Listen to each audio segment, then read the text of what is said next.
مصليا ومسلما. أعوذ بالله من الشيطان الرجيم. بسم الله الرحمن الرحيم. ملائكته يصلون على النبي يا أيها الذين آمنوا صلوا عليه وسلموا تسليما. نبينا ومولانا محمد وبارك وسلم صلاة والسلام عليك يا رسول الله. الحمدللہ اللہ کے سب مبارک بات ہیں. اس علاقے کے تمام لوگ اور بالخصوص یہاں کی تنظیم کہ جنہوں نے آج کی اس محفل کا انعقاد کیا.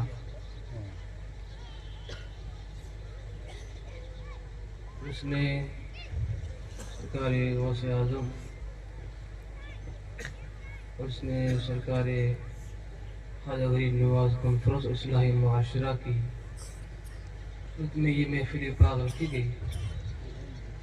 آپ تمام حضرات کافی تعداد میں یہاں آ کر کے شرکت کی. دعا کرتے ہیں اللہ پاک جل شانہ ہماری حاضری کو قبول فرمائے.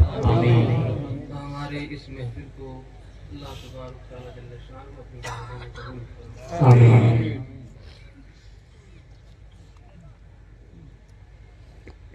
حضرات محترم، اللہ تبارک تعالیٰ جل شانہ نے ہم سب پر ایک عظیم احسان فرمایا کہ ہمیں ایک اسلام جیسا مکمل روشن اور پاکیزہ دین عطا کیا. وہ دین جو دلوں کو نور دیتا ہے، گھروں میں رحمت نازل کرتا ہے، معاشرے کو سنوارتا ہے اور انسان کو بندگی کی اعلیٰ مقام تک پہنچاتا ہے. لیکن اے میرے عزیزوں اور نوجوانوں، افسوس یہ ہے کہ آج ہمارے زندگیوں میں دین کا نور کم ہو چکا ہے اور دنیا کے خود ساختہ رواج زیادہ ہو گئے. سنت کی قدر کم ہو چکی ہے اور لوگوں کا خوف زیادہ ہو گیا اور اللہ تبارک تعالیٰ جل شانہ کا ڈر ہمارے دلوں سے نکل چکا ہے اور بناوٹ اور دکھاوا ہماری زندگیوں پر چھا گیا. یہاں تک کہ شادی بیاہ ہو یا غم کے ہمارے اجتماعات ہو، میلاد ہو یا فاتحہ خوانی ہو، ہر چیز میں غیر شرعی رسمیں، فضول خرچیاں اور لوگوں کو راضی کرنے کی فکر نے ہمیں اصل مقصد زندگی سے دور کر دیا.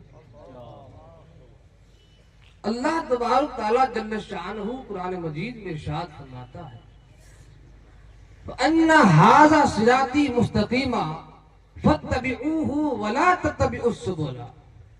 یعنی یہ میرا سیدھا راستہ ہے، اسی پر چلو اور دوسروں کے گمراہ راستوں کے پیچھے نہ لگو. مگر آج حقیقت یہ ہے کہ ہم نے اپنا سیدھا راستہ چھوڑ کر کے وہ راستے اپنا لیے جن میں اللہ کی نافرمانی، نفس پرستی ہے اور دکھاوی کی آگ بھڑکتی ہے. شادیاں بے حیائی کا مرکز، برادریوں کے دباؤ میں اسراف اور ناچ گانا، بے پردگی، مقابلہ بازی، یہ سب وہ چیزیں ہیں جنہیں ہم نے دین کا حصہ نہیں لیکن زندگی کا حصہ ضرور بنا. عزیزوں، یاد رکھو، اصل دینداری یہ نہیں کہ لوگ ہمیں نیک کہیں.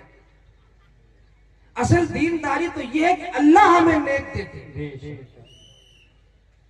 دینداری یہ نہیں، یہ ہے کہ ہمارے دل میں اللہ کا خوف ہو، ہماری آنکھ میں حیا ہو، ہمارے عمل میں سنت ہو، ہماری زبان میں نرمی ہو، ہمارے دل میں اللہ اور اس کے رسول کی سچی محبت ہو اور ہمارے سینے میں اولیاء کرام کی تعظیم اور ادب کا نور.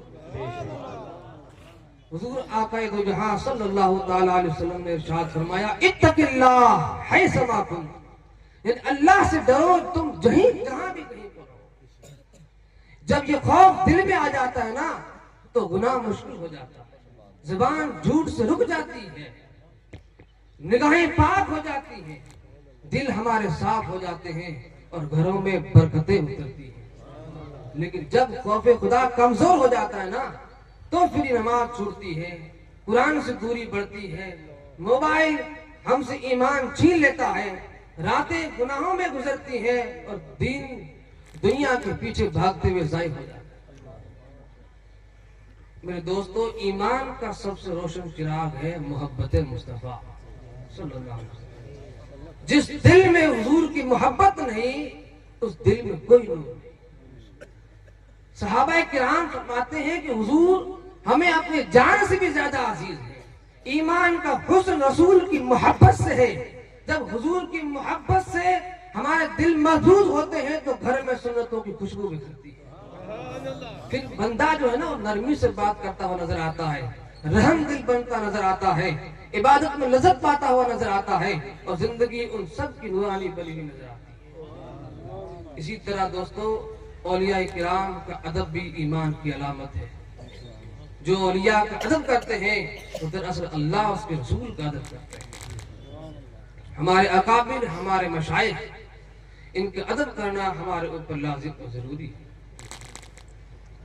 ہمارے سامنے پوری دنیا اپنی چمک دمک کے ساتھ کھڑی ہے, مگر یاد رکھو یہ گانے, یہ فلمیں, یہ بے حیائی اور رات بھر موبائل, غلط دوست, فضولیت, یہ سب چیزیں تمہاری جوانی میں آگ لگاتی ہیں, تمہارے ایمان کو چوری کرتی ہے, تمہارے مقصد زندگی کو برباد کرتی ہیں. اللہ نے تمہیں قوت دی ہے, جوش دیا ہے, ہمت دی ہے, اس کو گناہوں میں ضائع نہ کرو. قرآن سے دوستی کرو, نماز کو اپنا سہارا بناؤ, والدین کی خدمت کو اپنا شرف سمجھو اور اپنے زندگی کو اللہ اس کے رسول کی محبت سے روشن. اور آخر میں عرض کرتا ہوں کہ آج ہمارے اس علاقے کے اندر کہ ہم جو بہاریں جو ہم کو نظر آ رہی ہیں کہ اللہ اس کے رسول کا بے پناہ فضل و احسان اور حضور پیر صاحب قبلہ کی رات دن کی محنتوں کا نتیجہ. اس لیے ہمیں اس کی قدر کرنی ہے اور اس جلسوں کو اگر کامیاب بنانا ہے تو کامیابی اس اجلاسوں کی اور اداروں کی ہماری کامیابیاں تب ہوں گی جب ہم یہ عہد کریں گے کہ آج ہم اس اجلاس میں آئے ہیں تو ہمیں ان علماء کرام نے جو بیان کیا ہے اس کو اپنی زندگیوں میں اتاریں گے. صرف سن کر کے چلے نہیں جانا ہے, ان کی باتوں کو دلوں میں اتارنا ہے انشاءاللہ.